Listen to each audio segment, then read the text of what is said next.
Really excited for our next guest. Let's bring in Jim Barker from TSN, who joins us now on the program. Jim, happy Friday. How are you enjoying life back on TV and TSN?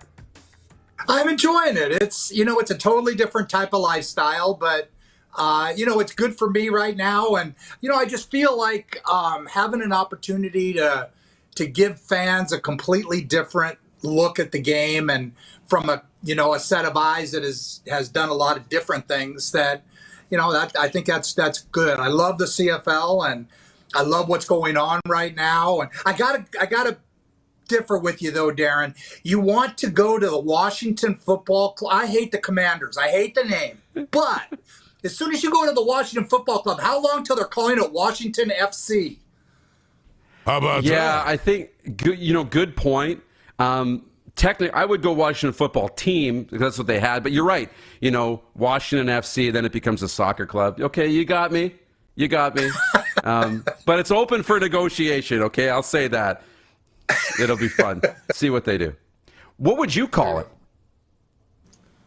I would call them the Washington Redskins, but that's not going to work. So, I remember Sonny Jurgensen and all the great things about the Washington Redskins. Yeah. And, for an older guy, it's tough. It's, I know what the Edmonton people are going through with the whole Eskimo name change to the Elks. And I think they've done a good job of transitioning it. All the logos have stayed the same and that kind of thing. But for us old school, I grew up watching the Washington Redskins. It's hard for me. I'm not sure. I was thinking about it after you talked about it, of what I would think would be a great name. And, the Washington Senators have been done in baseball. I don't know what you call them, but I don't know. Washington Football Club.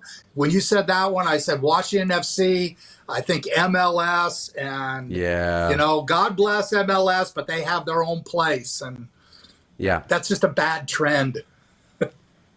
Yeah, it's a difficult thing to rebrand a team, and especially when there's a lot of history like the Redskins have, or like the Eskimos had in Edmonton. But it's a great transition. Trying to piece together, and you can remind me, because there's not a job in this league I don't think that you've done, or a guy that's has the experience in different spots. But in your time and in Chris Jones's time, were you guys in Toronto at the same time?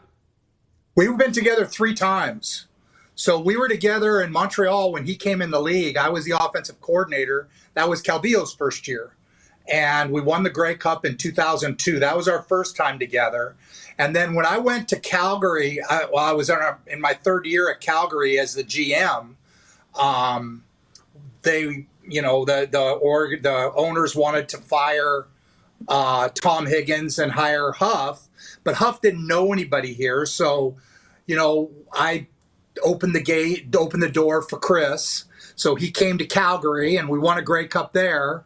And then when Milanovic came to Toronto, Scott and Chris had been roommates in Montreal. So, that was a natural for him to come to Toronto. So we won a Grey Cup there. So, Chris and I go way back. I know him probably better than anybody. I've driven the back roads of Tennessee looking for players in knee-high grass. I understand how he thinks. And, it's tough watching him go through what's happening there. Yeah, I was going to ask, this is the next question, is what do what goes through your mind when you watch the struggles, that they're going through, and you can see it last week in the game against Hamilton on his face, right? When the challenge doesn't go your way and you just start running out of, almost looks like you're running out of options. What do you think when you watch what he's going through? And I guess, have you talked to him through this experience? Not a lot. He's in a tough situation. Chris Jones is a great football coach. Chris Jones isn't necessarily a great GM. And, he got the GM title, and basically with it, when he went to Saskatchewan, they had Jeremy O'Day there.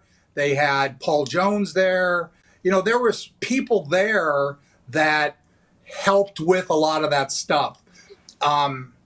In Edmonton, he went there this time. First time he was there, he had Ed Hervey there. Now, whether they got along, didn't get along, it was somebody else that I think people underestimate how important football operations is.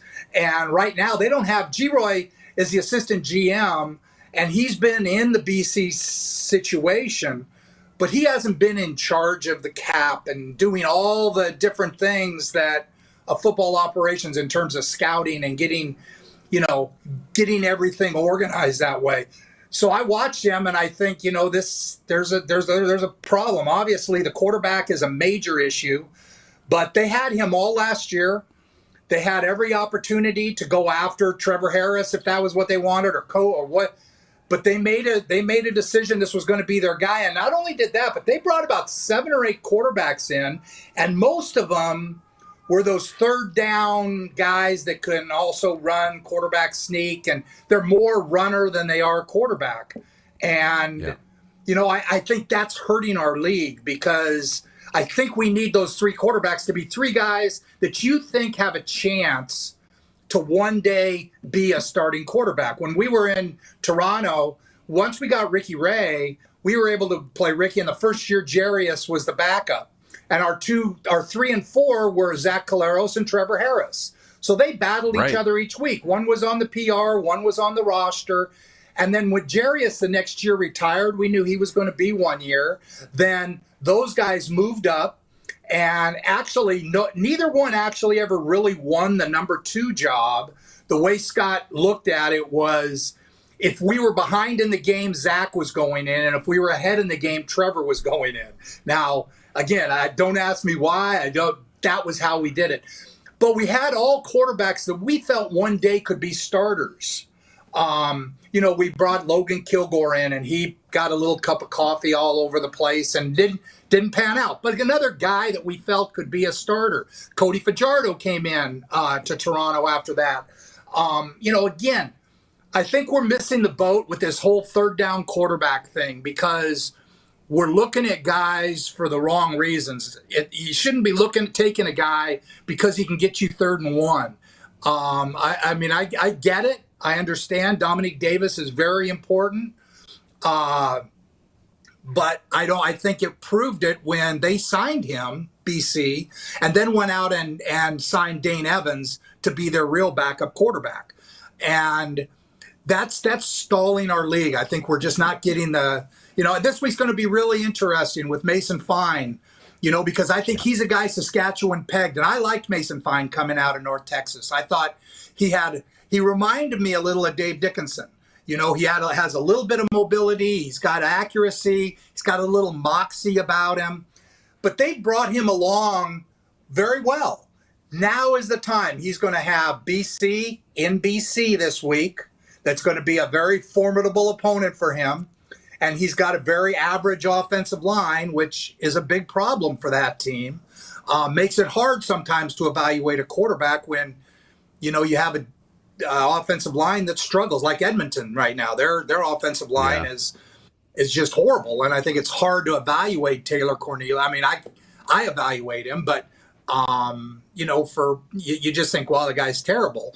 But, if he had time and could do things. You look at what Ryan Dinwiddie's doing in Toronto with Chad Kelly, it's masterful.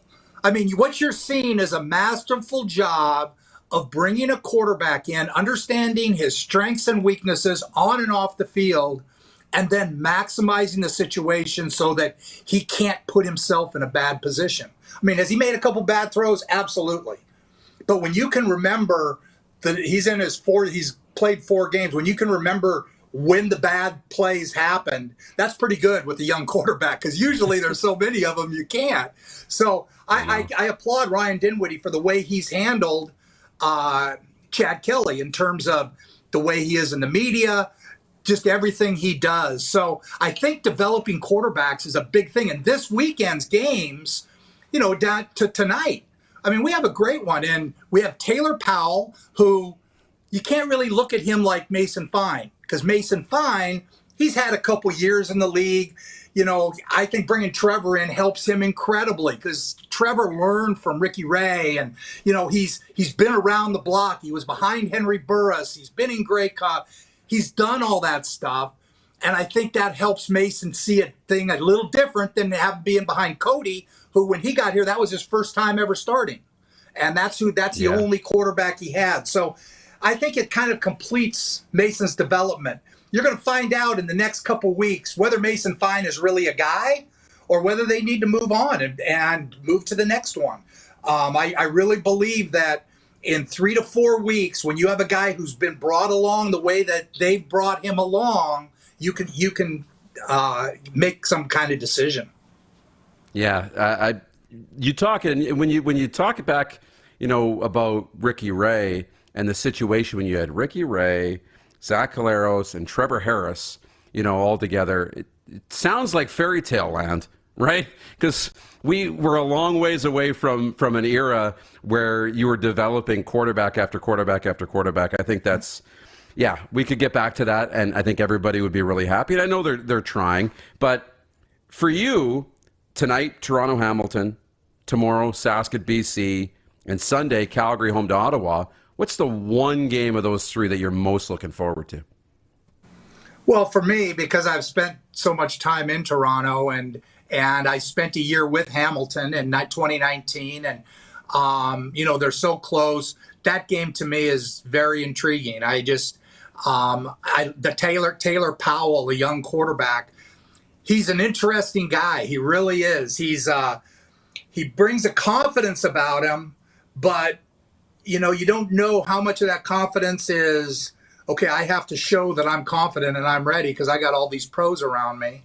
He's got a legitimate arm. He's got legitimate accuracy, and he seems to get rid of the ball quickly. Tommy Condell has got to do a great job of putting a plan around him that allows him to have some success. But I think the matchup between Taylor Powell and Chad Kelly is a really good one. I think Hamilton is a team that nobody really knows yet what they're about. They get Dylan Wynn back next week, and he'll help their defense a lot.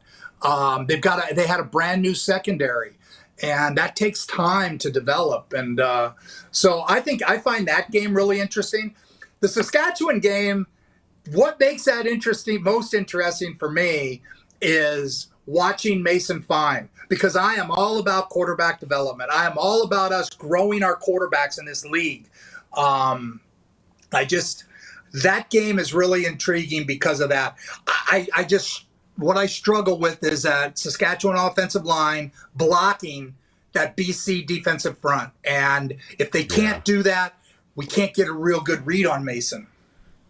So on that, Dougal writes in on the text line at 902-518-3033 and says, what does Barker think is the biggest issue with the Stamps QB play right now? They're coming off a win, but... Well, again, you have to, when you look at Jake Mayer, you look at a guy that this year is really, I call it his Dane Evans year. Last year was Dane's first year going in, and you're the guy. You look around, there's nobody else there.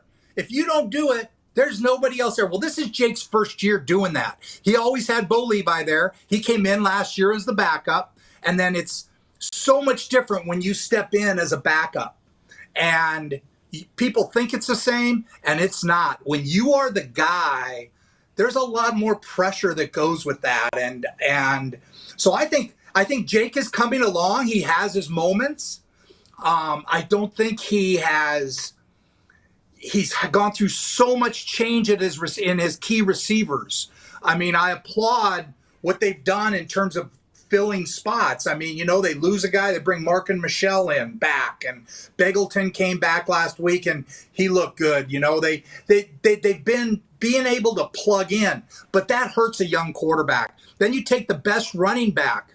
So they lost Malik Henry, the best receiver, one of the best big play receivers in the league, if not the best big play receiver. And they lose Kadeem, who is the best running back in the league. So now you take those two things away from your quarterback and you say, all right, son, let's go. And then you change your offensive line every week. And, it's like, why isn't Jake Mayer playing better? Well, I think sometimes you have to look at those things around him. Jake Mayer I loved him last year, watching him. I know, Dan Hawkins is his college coach, and outstanding background at UC Davis. He has all the things you want. Can he handle looking around and, oh my gosh, this is my team? And if Kadeem Carey goes down and Malik Henry goes down and Reggie Begelton, we still have to win games. Because they aren't going to say, well, Jake Mayer's losing games because those guys aren't there. They're going to say Jake Mayer's losing games because he can't win. That's how it works. It's the same thing with being a head coach. Being named a head coach, the offseason's the best time in the world until you actually have to play a game. Then that job becomes not so much fun. And it's the same thing with this being a starting quarterback. It's great in the offseason, but now as soon as the live bullets start, it's a different kind of pressure. So I think Jake's going to be fine. I think once they can get the team around him a little more settled. It's always easier to walk the tightrope when there's a net underneath you, right? Take the net away, you get nervous. Darren, that's a great way to put it. That is a great way to put it. And I think that's what happened with Dane last year, was there was no net. And they had Matt Schiltz, but, he's been designated a backup. And, they're just like Arbuckle. And there's a few guys that have been designated backups in this league. So it was him. And I think that no net fear, I think that's a great, I'm going to use that from now on. I will give you credit, but I am going to use that. How about that? You're welcome. One more before we let you go. Let's all agree Toronto's the best team in the Canadian Football League. Who's the second best team today in the CFL? Am I betting your money? Sure. Or we'll bet Rod's money. That's what we'll do. Yeah. Oh boy. This is a tough one. I'm gonna say BC. What they did going into Winnipeg and winning 30-6. When in August, I actually get to do almost all the games in August. So the very first game I get coming back on the panel, I've been on a little bit of a hiatus, but is BC in Winnipeg, and Winnipeg's coming off a bye.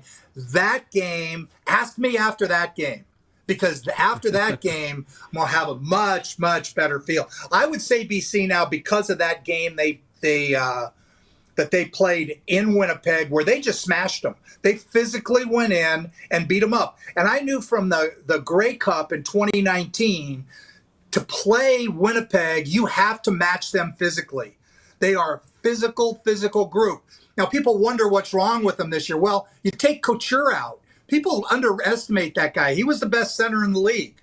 So you take the center of your offensive line, and then you take Casey Sales, who was a starter in the middle of the defensive line. You take those guys out, they're not going to be as good. But again, they have that experience, and how they respond after this break, playing a team that smashed them at home, and they're playing them in Winnipeg. I mean, what better scenario is there than that? I'll be able to tell you then, because I believe it's one of those two right now. I love it. Jim, the little hiatus does the body good. You're looking great. Can't wait to see you back on the panel in August, and I appreciate this chat today.